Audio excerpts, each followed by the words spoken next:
Welcome to my YouTube channel. This is Sangeeta, and today we will see the terms like partial melting, fractionation, magma mixing, assimilation. And for that, you have to remember the Bowen reaction series, which I have told you earlier in the previous videos. If not, then I will put the link in the description box. Also, we will try to learn these terms in a very easier and simpler way so that सबको समझ में आए, क्योंकि during my BSc times I found these terms very much disturbing. कुछ समझ में नहीं आता तो ऊपर से जा रहा था सब. तो ऐसे पढ़ाने का समझने का कोई मतलब ही नहीं है कि अगर वो टर्म समझ में ही ना आए, राइट. तो instead of going with that particular definition of a book, let's try to understand in a simpler way.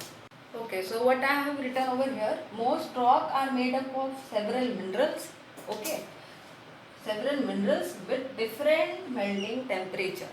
So what I am trying to say, suppose if this is a rock, it will contain different minerals. Like one mineral will be muscoid. Okay, I will denote as Ms. Other will be quartz.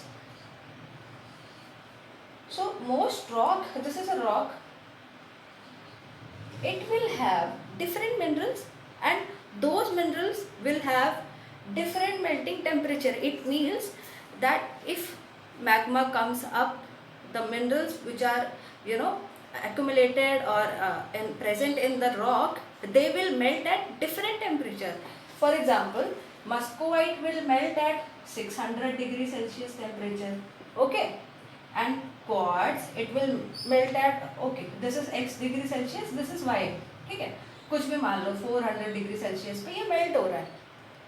तो इससे हमें क्या पता लग रहा है कि जो पार्शियल मेल्टिंग होता है वो क्या होता है, it is the melting of lower temperature minerals. Okay, it is the melting of lower temperature minerals and those lower temperature minerals will ultimately have high silica content.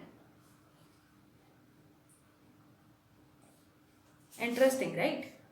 But I am trying to say that minerals which are melting at lower temperature, they will be having high silica content. Okay, ये क्या है, ये this is a Bowen reaction series that old people are बिंदास. ये एक मैंने वो मेनोमोनिक्स बताई थी याद करने की, olivine, pyroxene, amphibole, biotite. Okay, so these are olivine.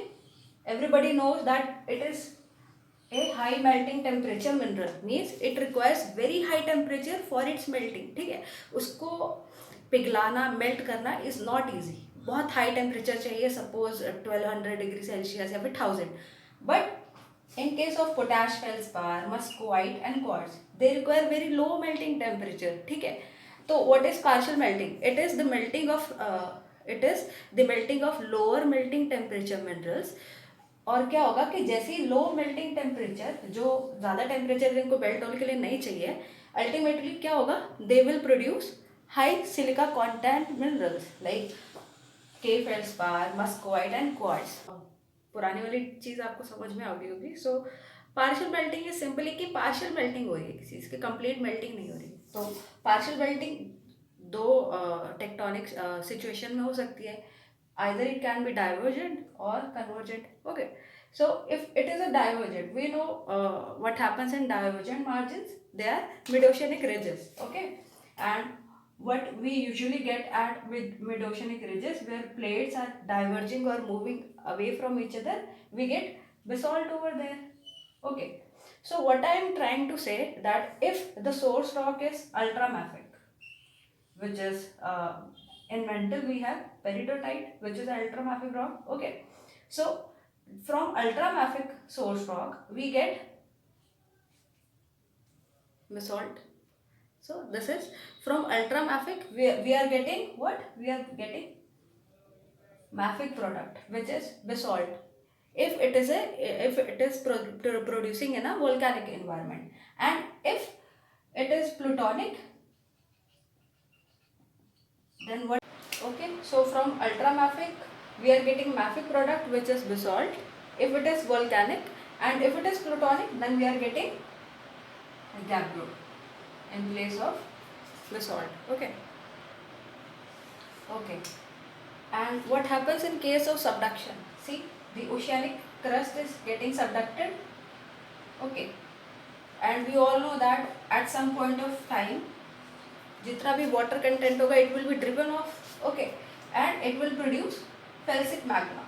तो अगर it stays within the continental crust means it will not get erupted, like it is not a volcanic product, so we will get diorite, which is a plutonic rock, and if it get erupted then we get andesite. So from felsic magmas we are getting intermediate rocks, and from ultramafic magma we are getting mafic rocks. Okay, so this is what I wanted to try to say, that we are getting these products from these source rocks. Okay तो वो सब समझाने का एक ही मकसद था, these two term जो कि गेट में आया हुआ है, ठीक है. सो हमें ये बताना था कि दीज टर्म्स आर करेक्ट और not. Okay, so first term is anhydrous partial melting of peridotite generate basalt. I think आपने देखा होगा कैसे कि डाइवर्जन मार्जिन पे क्या हो रहा था, जो मेंटल था उसमें हमें मिला था पेरिडोटाइट. ओके, यहाँ पे वाटर का कोई रोल था नहीं था. क्यों? बिकॉज यहाँ पे कन्वेक्शन करंट्स थी. तो उसके बाद क्या हुआ, एनहाइड्रस पार्शियल मेल्टिंग हो रही थी यहाँ पे वाटर का रोल नहीं था. तो उससे हमें क्या मिला, मिड ओशियनिक रिज पे we got basalt over there. तो ये टर्म ठीक हुई कि गलत हुई? So this is correct. Okay, second is hydrous partial melting of peridotite generate andesite. कैसे, वो भी हमने देखा कि यहाँ पे अब अगर एक जगह डाइवर्जेंट हो रही है तो कहीं पे जाके सबडक्शन भी होगी, वी ऑल नो दैट.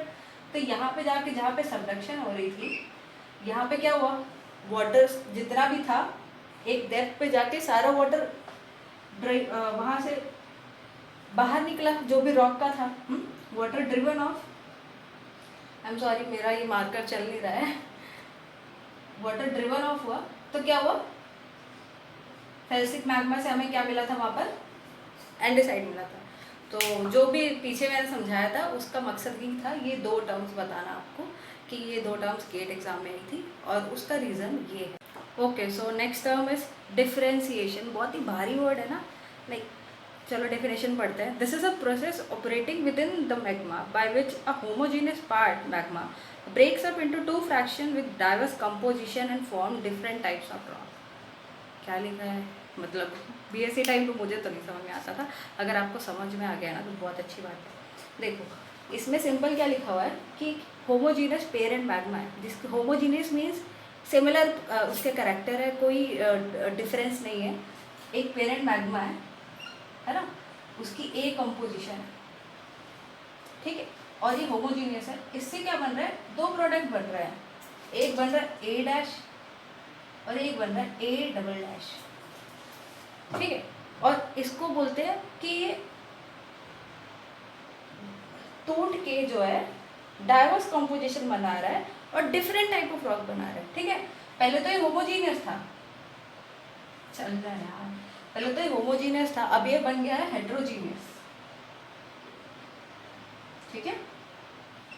मतलब पहले इसके सेम कैरेक्टर्स थे बट अब क्या है, इसकी कॉम्पोजिशन भी डिफरेंट है और ये रॉक टाइप भी डिफरेंट है. देख रहे हो ना, ए से क्या बना है, ए डैश बना है और ए डबल डैश बना है. तो ये मैं इसलिए बता रही हूँ क्योंकि क्या होता है एग्जाम्स में कभी कभी आता है डेफिनेशन और उसमें बच्चे कंफ्यूज हो जाते हैं कि सेम कॉम्पोजिशन था डिफरेंट था. तो ये ऐसा है कि ए कॉम्पोजिशन से we are getting A dash and A double dash. So A was homogeneous and this is heterogeneous. Heterogeneous means कि डिफरेंट प्रॉपर्टी हो गई, अब डिफरेंट कैरेक्टर्स हो गए, डिफरेंट टाइप ऑफ रॉक हो गई, कॉम्पोजिशन पूरी तरह से बदल गई है, ठीक है. तो अब ये होता है क्लोज सिस्टम में. मुझे नहीं लग रहा है ये पेन हाथ चलेगा, तो ऐसे ही मैनेज करना पड़ेगा. तो ये होता है क्लोज सिस्टम में और इसमें क्या हो रही है कि डेवलप हो रही है heterogeneity out of the homogeneity. Okay, अब इसमें क्या है कि 4 टाइप के सिस्टम्स होते हैं, ठीक है. First is liquid only, second is liquid plus solid, third is liquid plus vapour and D is liquid plus solid plus vapour, ठीक है. तो चलो फर्स्ट देख लेते हैं which is system A liquid only.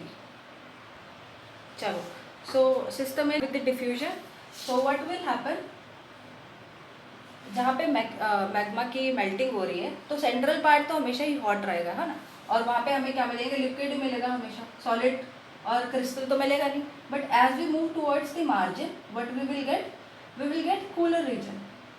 So what will happen over here? There will be movement of ions from higher temperature to lower temperature. So this is the diffusion. Okay, so second one is liquid immiscibility. At high temperature all the elements of magma are miscible, means they are मतलब एक साथ रहते हैं, miscible है, like हमारे friends हैं, हम दोनों एक साथ रह रहे हैं, बट विथ फॉलिंग टेम्परेचर, तो जैसे ही हम दोनों का कंपैटिबिलिटी नहीं मैच करेगा, विथ फॉलिंग टेम्परेचर क्या होगा? मैग्मा स्प्लिट कर जाएगा किसमें? To immiscible liquid of different composition. Okay, हम दो फ्रेंड्स हैं, अभी हम एक दूसरे के साथ रह रहे हैं, बट अगर हमारी ट्यूनिंग नहीं मैच हुई तो वी विल स्प्लिट. ओके, और हम एक अलग पर्सनालिटी बन जाएंगे. मतलब अभी तक तो हम एक दूसरे के साथ थे, खुश थे, और उसके बाद क्या होगा कि ठीक है, we will not like to talk to each other. मतलब बिल्कुल ही कॉम्पोजिशन बदल गई, इमोशंस, हार्मोन्स, सब कुछ ही बदल गए यार. तो लिक्विड इमिसिबिलिटी वही है. At high temperature all the elements of magma are miscible with falling temperature. तो ये आपको मैं दिखाऊंगी जब हम टर्नरी डायग्राम्स करेंगे, तो वहाँ पे आपको देखने को मिलेगा. अब नेक्स्ट इंपॉर्टेंट बात ये कि liquid immiscibility does not occur in between silicates. Silicates, दो सिलिकेट्स के बीच में कभी नहीं होगी.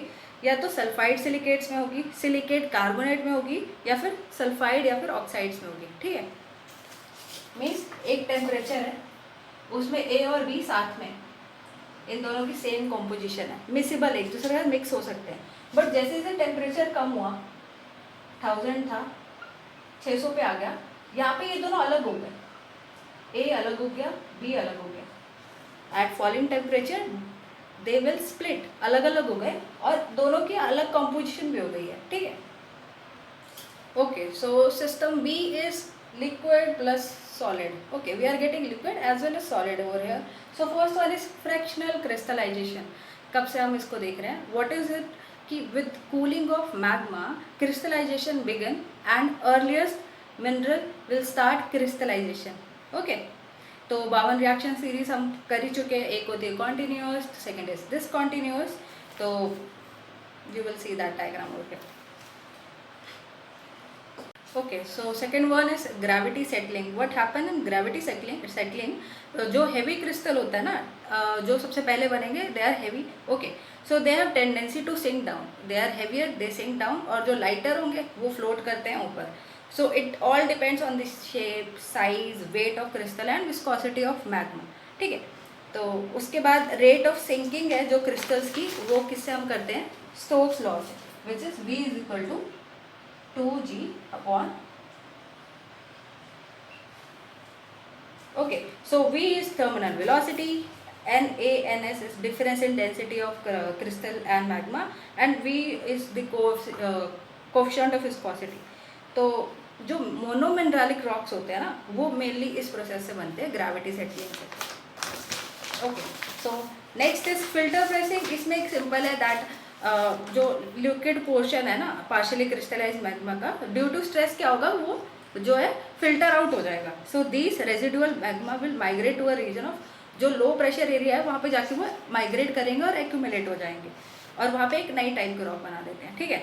सेकेंड है फ्लोएज सेग्रीगेशन. यहाँ पे क्या होगा कि जो डिफरेंशिएशन है ना मैग्मा की, it moves along a pipe. तो यहाँ पे क्रिस्टलाइजेशन स्टार्ट होगा वॉल से, और जब क्रिस्टल है which are form, they move toward the centre. Wall से they move toward the centre due to fractional force या फिर ग्रेविटी, और वहाँ पे दोबारा से क्रिस्टलाइजेशन शुरू हो जाएगी. सो दिस, इससे क्या होगा कि डिफरेंशिएशन होगा मैग्मा. और third one is system C is liquid plus vapour which is gaseous transfer. अब इसमें क्या होगा कि with the release of pressure the gaseous substance while moving, ये कलेक्ट कर लेंगे कुछ मटेरियल, और जैसे जैसे लो प्रेशर पर जाएंगे वहाँ पे एक अलग क्रिस्टलाइजेशन करेंगे. So this is what is written. With the release of pressure the gaseous substance move towards the region of less pressure which on moving collect some magmatic constituent with them, okay, while moving, and later on crystallize in a particular region and cause crystallization, मतलब crystal बन रहे हैं. ठीक है. Okay, so next one is assimilation. Assimilation it is reverse of differentiation. ठीक है. Differentiation में क्या हो रहा था, एक होमोजीनियस रॉक थी, उससे स्प्लिट होके दो हेट्रोजीनियस रॉक बन रही है with of different composition, different rock type. लेकिन एसिमिलेशन में क्या हो रहा है कि मैग्मा जब मूव कर रहा है ना, वाइल मूविंग, ये मैग्मा है तो उसके जैसे वो मूव कर रहा है तो ये कंट्री रॉक है या फिर वॉल रॉक कह लो इसको आप, है ना। वाइल मूविंग क्या होगा कि वो उसका कुछ पार्ट अपने में डाइजेस्ट कर लेगा, ठीक है। मतलब हम जा रहे हैं कहीं पे और हम अपना खाना तो खा ही रहे हैं, हमने थोड़ा सा अपने फ्रेंड का भी ले लिया, तो it is the process whereby rock mass are incorporated और डाइजेस्टेड बाय द मैग्मा, ठीक है। तो जो पार्ट इसने इनकॉर्पोरेट किया है, अपने अंदर लिया है, दैट इज, उसको हम क्या बोलते हैं, जेनोलिथ। ये नहीं चलेगा आज, उसको हम बोलेंगे जेनोलिथ। और द रॉक विच कंटेन जेनोलिथ, जिस रॉक में जेनोलिथ होता है उसको हम क्या बोलते हैं, हाइब्रिड रॉक, ओके। तो जो फैक्टर रिस्पॉन्सिबल है एसिमिलेशन के लिए, they are temperature of magma and composition of the country rock. तो इसके बाद लेट्स सी हम किस टॉपिक पे बनाते हैं। अगर आपको किसी टॉपिक पे चाहिए वीडियो तो आप नीचे कमेंट कर सकते हो। So thank you so much for watching this video, do like, share and subscribe my channel. So see you later, bye.